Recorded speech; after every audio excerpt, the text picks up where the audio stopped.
There's a pattern hidden inside almost every industry, every ecosystem, and every market on Earth. And once you see it, you genuinely cannot unsee it. It explains why a handful of companies control entire industries, why a tiny fraction of your daily tasks produce almost all of your real results, and why some people seem to generate extraordinary outcomes while working the same hours as everyone else.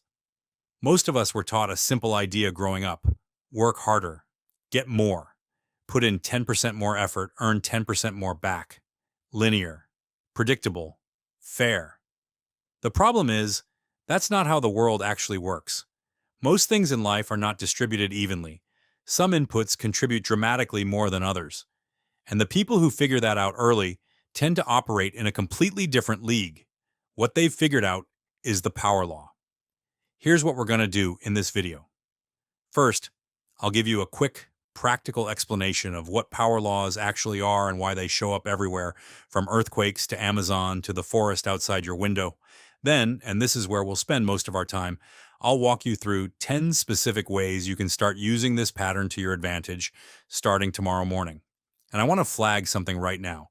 The last one on this list is the simplest of all 10, but it's the one almost nobody actually does. So stick around for that. I've spent a long time studying how high performers, elite investors, and successful entrepreneurs think differently about time, effort, and decisions. And power laws sit right at the center of almost all of it. So let's start with what this thing actually is. A power law is a relationship between two things where a small change in one produces a massive disproportionate change in the other. It's a functional relationship between two quantities, where a relative change in one results in a relative change in the other, proportional to the change raised to a constant exponent.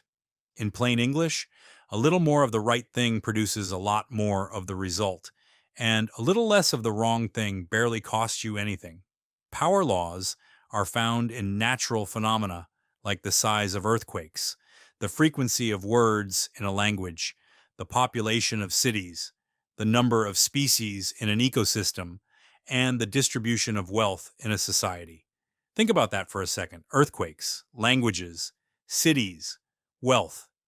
These are completely unrelated systems, and they all follow the same underlying pattern.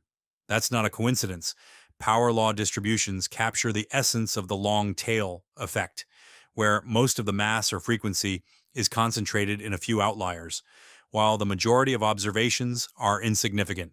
And this pattern shows up across natural, social, and man-made systems consistently enough that researchers across completely different fields keep stumbling onto the same shape. Here's the contrast that makes this click. If human height followed a power law, most people would be around 5 feet tall, and occasionally you'd run into someone who was 400 feet tall. That sounds absurd, because height follows a normal distribution, a bell curve. But wealth doesn't work that way. A handful of people hold a staggering share of total wealth, while most people hold very little. The average wealth of a country's citizens tells you little or nothing about how rich or poor most people actually are, because the distribution is so extreme that the average is basically meaningless. You see this in business constantly. Roughly 80% of a company's profits come from 20% of its customers. 80% of software crashes are caused by 20% of the reported bugs.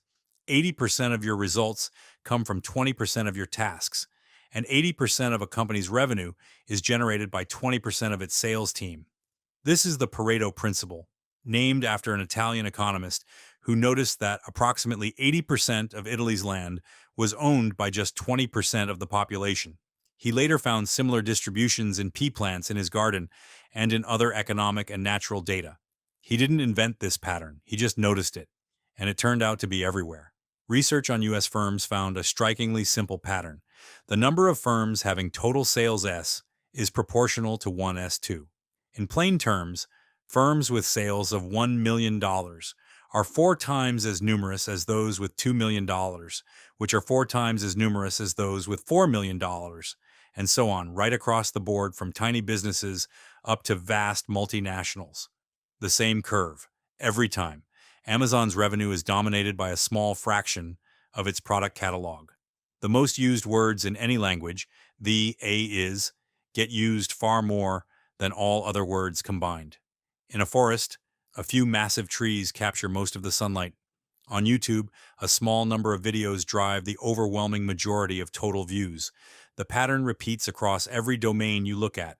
These distributions are special because they don't change with scale and have heavy tails, traits that make them perfect for modeling data where small events happen a lot, but big, important events, even if rare, can't be ignored. The systems that already have momentum tend to attract more momentum.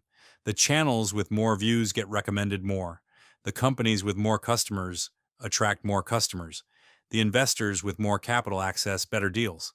So the question isn't whether power laws exist. They clearly do. The question is, how do you use this? That's what the rest of this video is about. Number one, stop treating everything equally. This is the most common and most expensive mistake people make. They wake up, look at a to-do list with 20 items on it, and treat every single one like it deserves roughly the same attention. That's not productivity, that's just staying busy. And the thing is, busy feels productive. Checking items off a list releases a little hit of satisfaction. But if those items weren't the ones that actually moved anything forward, you just spent your best energy on the wrong things.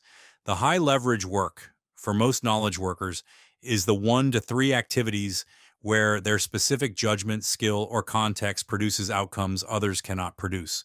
For an engineer, that might be architectural decisions on critical systems. For a founder, it might be strategic hires and key customer conversations. For a researcher, it might be deep reading and analysis on the questions that matter most. Everything else is support infrastructure, necessary, but not the thing that moves the needle. Power laws say that your list of 20 tasks is not 20 equally valuable things. It's probably 2 or 3 high leverage items and 17 things that feel urgent but barely move the needle. The practical shift here is simple. Every morning, before you open email, before you check anything, ask yourself one question. What is the single thing on my list today that, if done well, would make everything else easier or less important? That's your power law task. Start there. Guard that time. Everything else is secondary. Protecting time for high leverage work requires uninterrupted blocks, ideally 90 minutes to 4 hours, with distraction sources removed and your cognitive state prepared. That sounds like a lot, but it's basically just don't let the first hour of your day get eaten by email and Slack. The day will fill itself up with reactive work if you let it. Your job is to do the important thing before the day gets a chance to hijack you. One meeting can change the direction of your business. One email to the right person can open a door that 100 cold calls couldn't. One habit done consistently can reshape your entire trajectory. The key is identifying which one, and that requires you to stop treating everything as equally important, because it isn't. Number 2, hunt for leverage, not effort. This one tends to make people uncomfortable because we've been conditioned since childhood to believe that hard work is the answer. And look, effort matters. But effort applied to a low leverage activity is just spinning your wheels faster. You can work incredibly hard at the wrong thing and produce almost nothing. And you can apply moderate effort to a high leverage thing and produce results that feel almost unfair.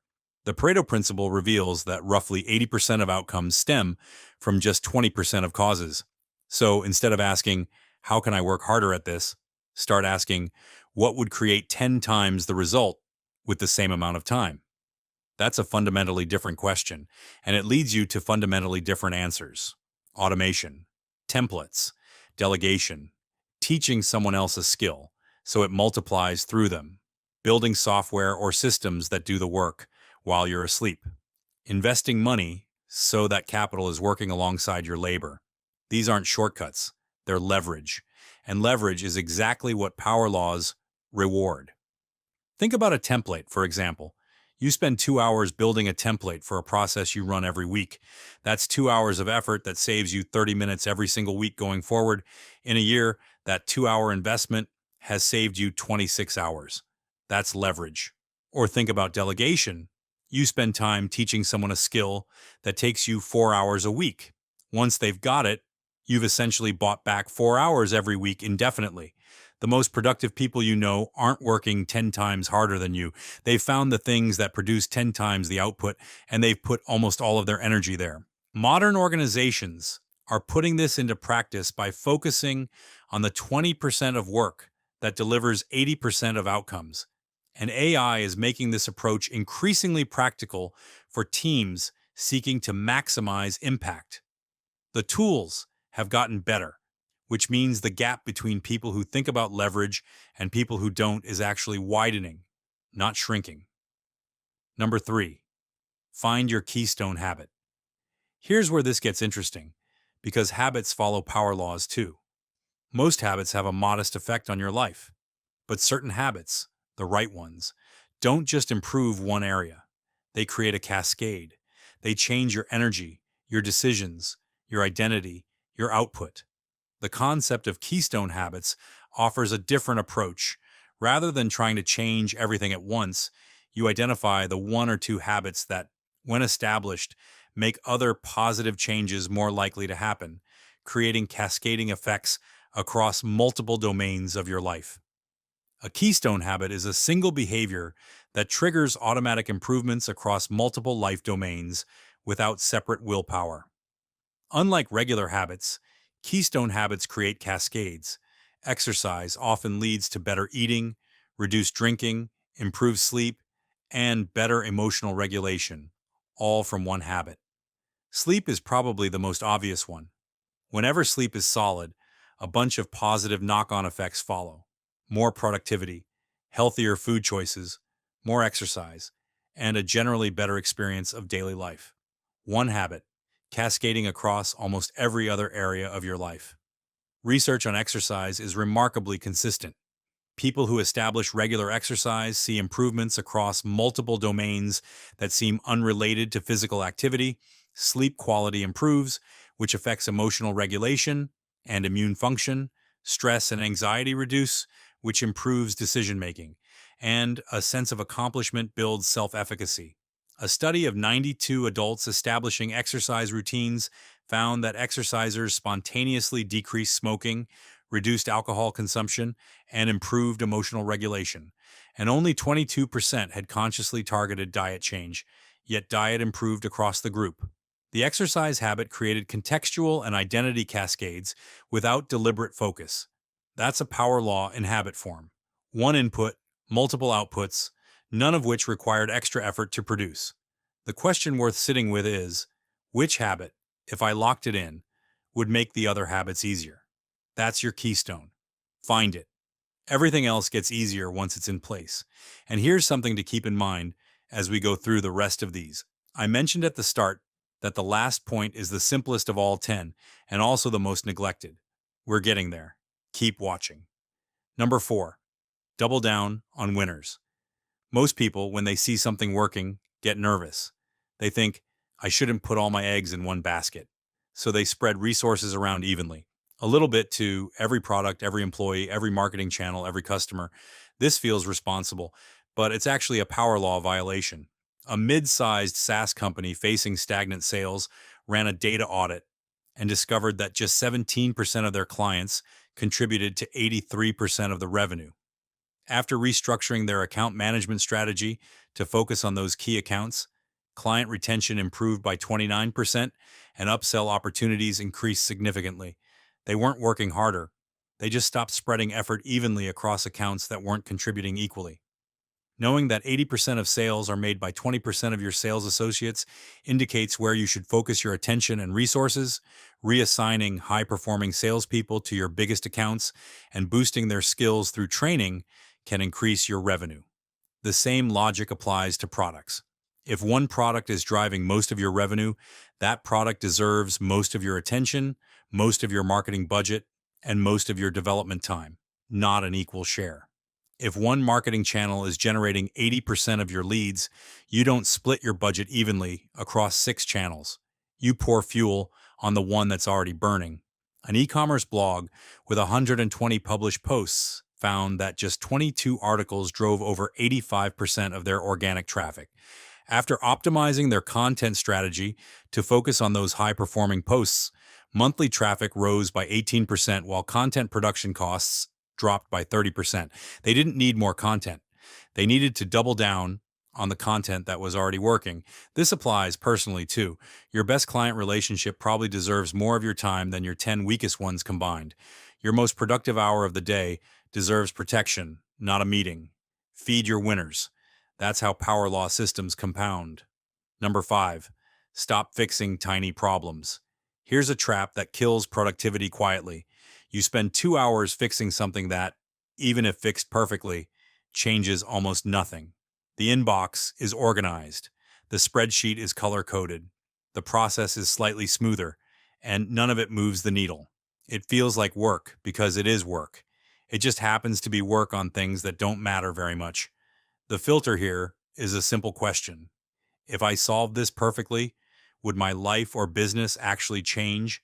If the honest answer is no or barely, move on. That's not laziness. That's power law thinking. The goal isn't to fix everything. The goal is to fix the things that matter. A marketing director logged all her daily tasks for 2 weeks and found that 75% of her time was consumed by admin work and internal meetings. After restructuring her schedule to protect time for high-impact work, she reclaimed about 6 hours per week for strategic planning and campaign design. The small stuff didn't disappear, it just got handled more efficiently, or delegated, or dropped entirely, because it turned out a lot of it didn't actually need to happen at all. A tiny number of problems are causing most of your friction. Find those. Ignore the rest. This is uncomfortable for people who like to feel productive. Checking small things off a list feels good, but it's often just rearranging deck chairs. The high leverage problems are usually harder, messier, and less satisfying to work on, which is exactly why most people avoid them and fill their day with easier tasks instead. The easier the task, the more likely it belongs in the bottom 80% of your list. Number 6, build assets instead of income. Income is linear. You work an hour, you get paid for an hour. You stop working, the money stops. That's a direct one-to-one relationship. And power laws don't live there. Assets are different. Assets follow a power law curve. They're slow at first, sometimes painfully slow, and then they compound in ways that feel almost unfair. A YouTube channel, a book, a software product, a course, a brand, an investment portfolio, a community. These things take real effort to build, and for a long time they produce almost nothing. But at some point they start working while you sleep. The book sells copies you didn't work for. The video gets views from people who found it 2 years after you made it. The investment compounds quietly in the background. This distribution is characterized by a small number of events or entities that hold a disproportionately large amount of the value or impact. And for founders and creators, recognizing and leveraging this can be the difference between a thriving business and one that struggles to gain traction. The asset either becomes one of the few things that holds disproportionate value, or it doesn't. And the way you increase the odds of it becoming that is by building it, iterating it, and staying patient long enough for compounding to do its job. The distribution of returns for investments in digital and web-based businesses still results in a power law distribution, leading to a winner-takes-all situation. That's not a reason to be pessimistic. It's a reason to build things that have a real shot at being the winner in their category, and to understand that the long tail of mediocre assets is where most people end up when they build without a clear power law advantage. The practical question is, what can you build in the next year that will still be generating value in 5 years without you actively maintaining it every day? That's an asset. Start building one. Number 7, position yourself at network hubs. The rich get richer dynamic is what drives the formation of networks where a few nodes hold a disproportionate number of connections. In human terms, some people know everyone, and knowing those people is worth far more than knowing hundreds of average connections.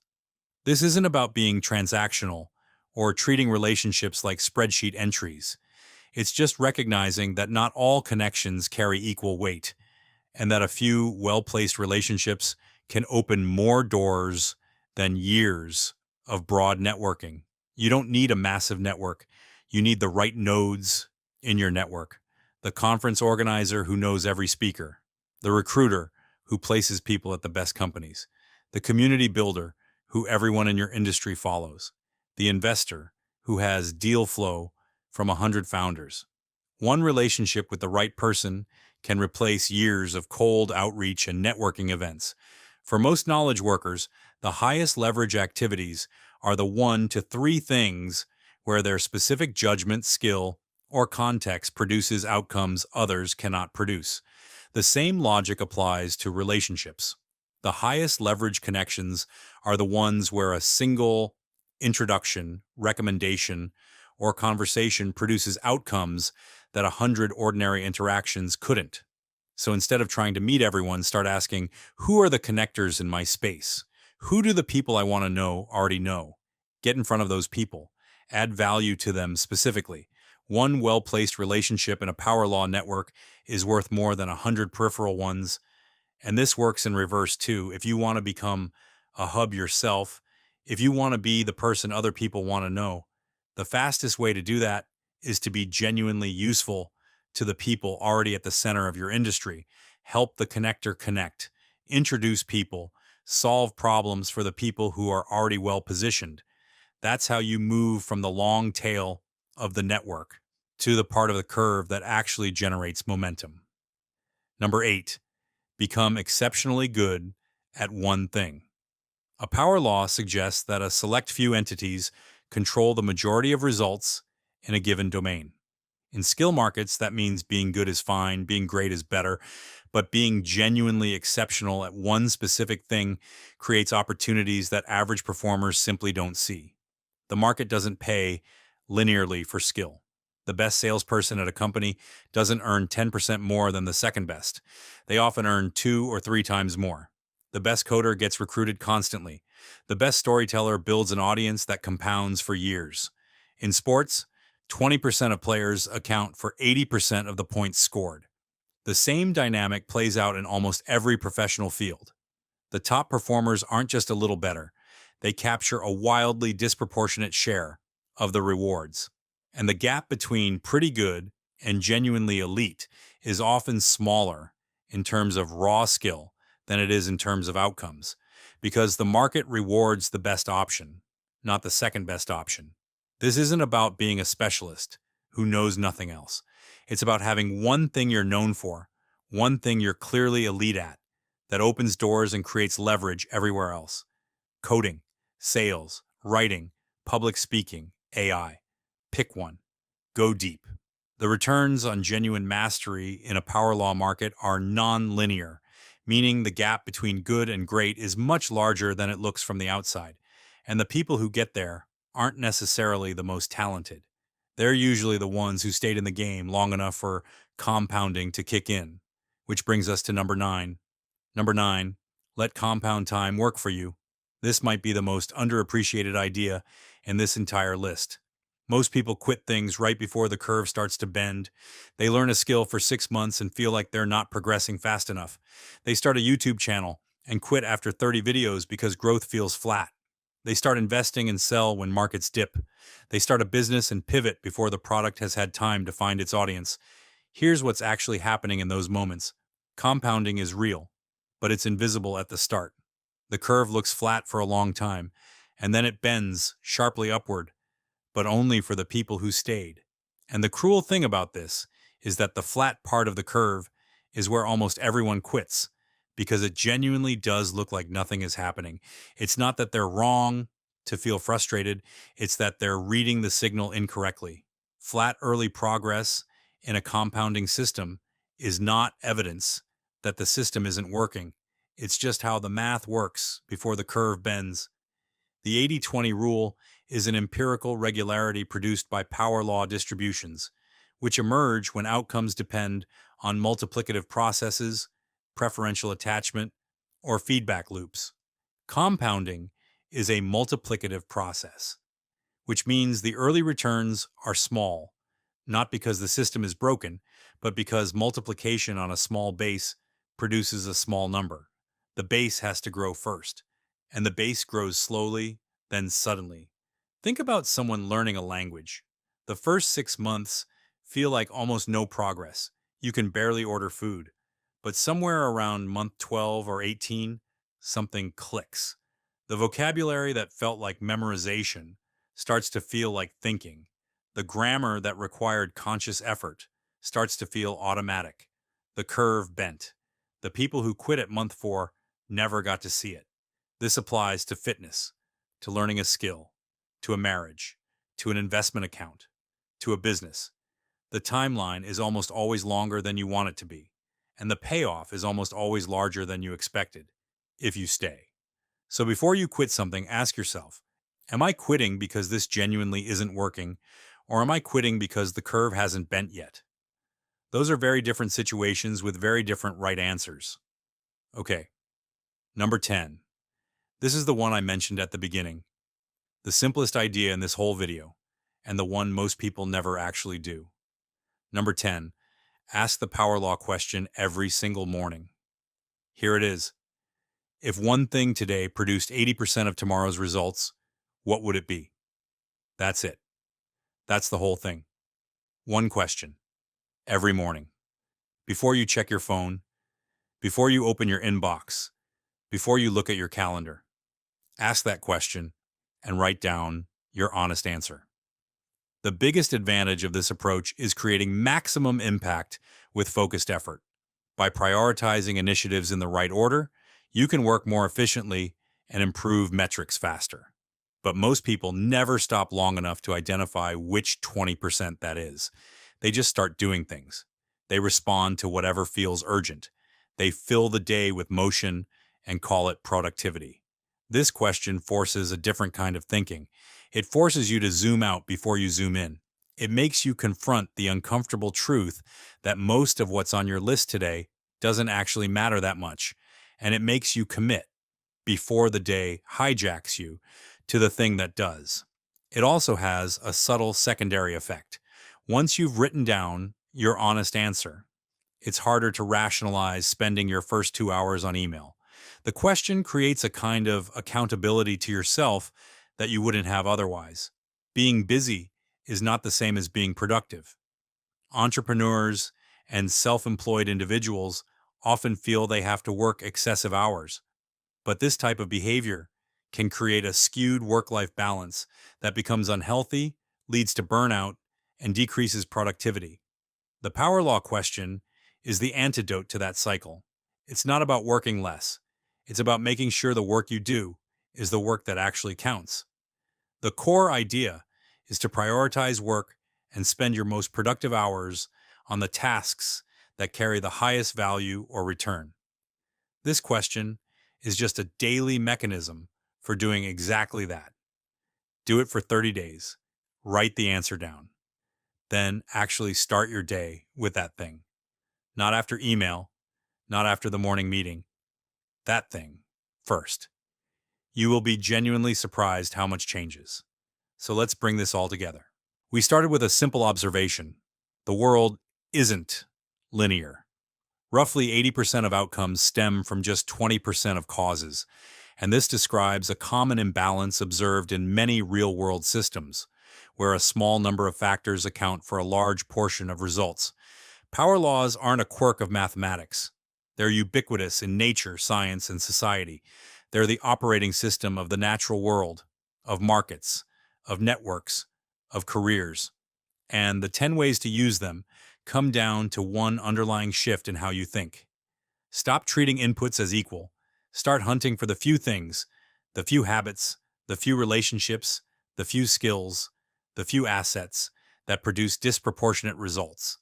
Feed those, protect those, build more of those, and ruthlessly let go of the rest. The Pareto principle isn't a rigid formula. It's a lens for prioritizing effort. Whether applied to team management, sales, customer service, or personal productivity, it empowers decision makers to focus on what truly matters. You came into this video probably thinking about productivity or success in a fairly linear way. Work more, earn more, improve more. What power laws actually suggest is something more interesting. Find the right things, go deep on them, and let the curve do the heavy lifting over time. Nature has been organizing itself this way for billions of years. The forests, the earthquakes, the languages, the markets, they all figured this out without trying. Maybe it's worth paying attention.